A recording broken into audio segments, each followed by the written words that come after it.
If last week was bad, this week was horrific. The same week where things were kind of askew, as I mentioned in my last car rant, the next day was a bit of a gut punch for me, with an old issue between two students being brought back up. Don't enjoy.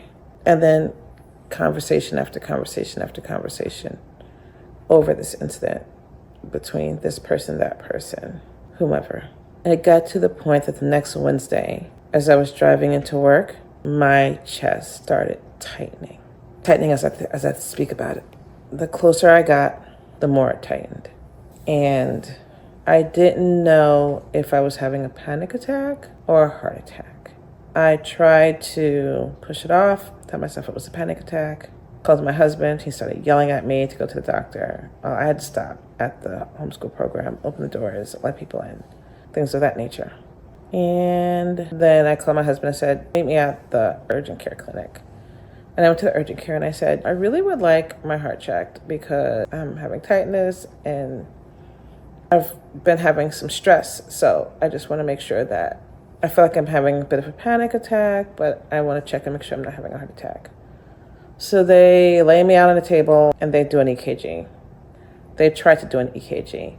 The EKG sensor wouldn't work on my right leg. It wouldn't work. So an hour trying with that. And they decided that their EKG machine was broken. And so they called their sister clinic and sent me over there. And they laid me out, plugged me in. The EKG wouldn't work on my right leg. I'm thinking I've got a blood clot in my right leg because that's not right. Why is this not working? So I'm freaking out. And so they finally took the sensor that goes on your right leg. They put it on my abdomen just to cheat the EKG machine. And then they had the doctor from the first clinic FaceTime me, and she was like, this is abnormal. You're going to the hospital. So at this point, I'm crying because I'm having a heart attack, right? And so I go to the hospital in my area, the emergency room where they sent me. Has no parking. Drove around the lot 2 times. My husband had caught up to me at that point. Then I finally pulled into patient drop-in and check-off. And this lady is screaming, move, B-word. And I'm like, because she was having an emergency. Someone in her car was having an emergency.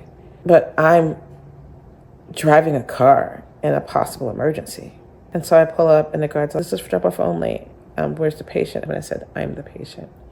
And I start bawling. He's like, okay. Just park right there because there are 2 spaces that are lined off. They're big enough for cars, but it's a no parking spot. And he's like, park right there and come in. He's like, do you need a wheelchair? Because I'm walking fine. I'm talking. I'm breathing. I'm just uncomfortable. It feels like someone's got a thumb between my ribs. And I get in. They triage me. They ask me a bunch of questions, including, are you having suicidal or homicidal ideations? And the question just didn't fit amongst the other questions, height, weight. And I'm like, what? And she's like, do you want to kill yourself or anybody? And I look at her and I smile and I'm like, I don't want to kill myself. And so she goes stone-faced. My husband goes panic phase. And I'm like, I promise you I'm completely sane. I'm here because of stress that I didn't create, right? And so she calls someone and says something and it hangs up. Like, got a hot one here. Jeez. So anyway, they triaged me and then they sent me back in the waiting room because there were no emergency beds on Wednesday. So they call me back and then they do an EKG, but they're using, where the other one uses little stickers, they're using whole 3M tabs. So these things stick and connect. And I did an EKG and they told me nothing about the EKG. Then they did blood. They took a crap ton of blood. And the phlebotomist was a whole nother adventure that I'll have to save to you for another time. It's a 60-year-old man with the personality of a 6-year-old taking people's blood. He was enjoying himself. So we have that whole thing. And they're like, they're going to send you back to the waiting room again. Now I have a PICC line in one arm, a blood pressure cuff in the other arm, stickers all over my chest and abdomen, and they're sending me back to the waiting room, right? And I'm like, I really want to go home. And they're like, you're not leaving for at least 6 hours. And at that point, I got there at 10:30 in the morning to the emergency room, and it was like 2. Sadness. So I get back to the emergency room, and my business partner keeps texting me because I was supposed to be with the kids at the park. We're having a little science field trip where they were doing some digging, collecting plant specimens, things of that nature. So this child got overheated, brought them back, got them cooled down. They have a condition. While this child's mother was bringing the other child back, this child's leg, who was in a boot, started hurting. These 2 children decide they're going to carry this child, and they did a good job. I love my empathetic babies. But when the child got put down, one of the carriers realized she had been bitten. This child is allergic to everything. Let's fast forward an hour, and the child is sitting in the emergency room, waiting room, next to me with a severe allergic reaction to whatever bit her. You can't make these things up, right? Grandma went to drop someone off at the airport. So, bless it, my math tutor, who I need to find a bigger role for this woman, brings this child to me at the hospital, stays at the hospital. When the family comes, goes in with them because grandma's got 4 littles with her because she just dropped parents off at the airport. And then is going back and forth between her room and mine to make sure everyone's okay. This baby was having an anaphylactic reaction. Nicole, our baby, she's same. She and I are equally sized, but she's a baby, she's 17. She's having an anaphylactic reaction. She's already really sensitive, throws up easy, pain easily. And me could be having a heart attack.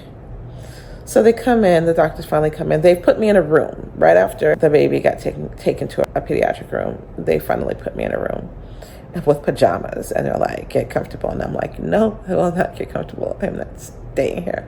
I'm over this. I want to go home. And they're like, okay. So doctors come in, they ask me a lot of questions. And as I asking questions, they're digging. And somehow it came out that I had low platelets. They lost their minds.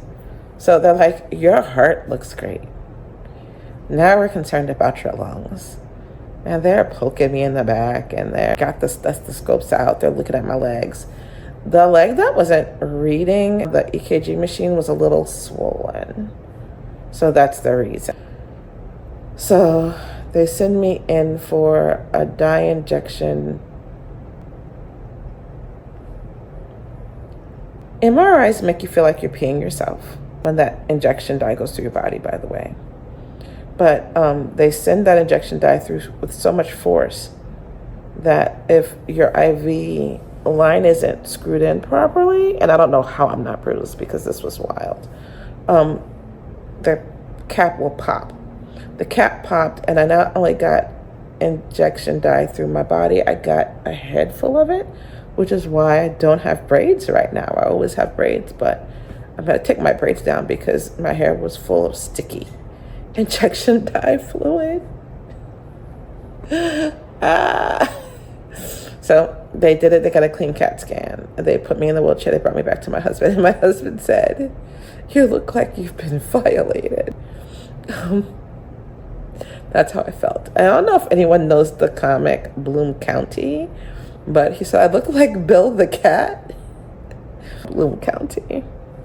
So it was going to take a while for all the tests to come in. They were looking for protein to make sure I hadn't had any kind of heart attack or reaction like that. That's going to send whatever these proteins into my blood. So they came back and they're like, you're fine. But FYI, you were presenting like you were having a pulmonary embolism, which is why you were kept and tested and tested and tested. You're fine. Whatever stress that's bothering you, figure it out. And I'm also going to follow because it's still like where the pain was kind of right in my sternum. But I am, for all intents and purposes, a picture of health with a bit of an anxiety thing going on right now. And I'm in the middle of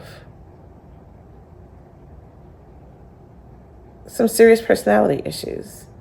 And it makes what I do not fun. We'll figure it out.